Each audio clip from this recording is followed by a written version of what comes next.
Hello बच्चों, let's see the question. The question is which of the following is are used in recombinant DNA technology. तो हमसे question पूछा है कि इनमें से कौन सा यहाँ पे recombinant DNA टेक्नोलॉजी में यूज होता है। तो यहाँ पे हम देखें तो ए में हमें दे रखा है agarose gel, B is ethidium bromide, C is plasmid vector and D is restriction endonuclease. तो यहाँ पे हमें ऑप्शंस दे रखा है। Option A is A B, option B is B C, option C is C D and option D is A B C D. तो यहाँ पे हम ये देखते हैं कि यहाँ पे जो रिकॉम्बिनेंट डीएनए टेक्नोलॉजी है तो इनमें यहाँ पे क्या क्या यूज होता है।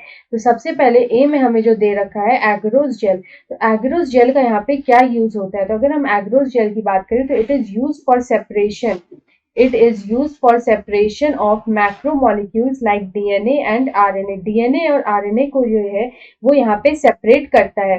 तो यहाँ पे ये एग्रोस जेल का यूज होता है। बी में हमें दे रखा है एथीरियम ब्रोमाइड। तो अगर हम यहाँ पे एथीरियम ब्रोमाइड का फंक्शन देखें कि यहाँ पे एथीरियम ब्रोमाइड का क्या यूज होता है, तो एथीरियम ब्रोमाइड का यहाँ पे जो यूज होता है वो होता है for staining of DNA.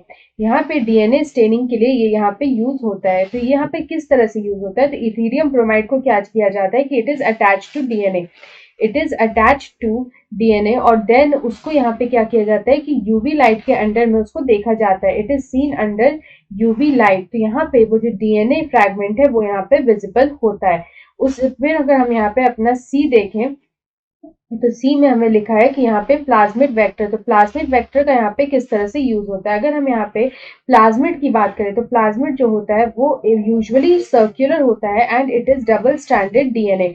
It is a circular double stranded DNA and it is independent of chromosome. इसीलिए हम लोग इसको यहाँ पे एक्स्ट्रा क्रोमोसोमल डीएनए भी बोलते हैं। It is also called extra chromosomal DNA because it is independent of chromosome. तो यहाँ पे जो प्लाज्मिड वेक्टर होता है it is widely used as cloning vector, it is widely used as cloning vector in recombinant DNA. तो इसको as a cloning vector use किया जाता है in recombinant DNA technology, in recombinant DNA technology.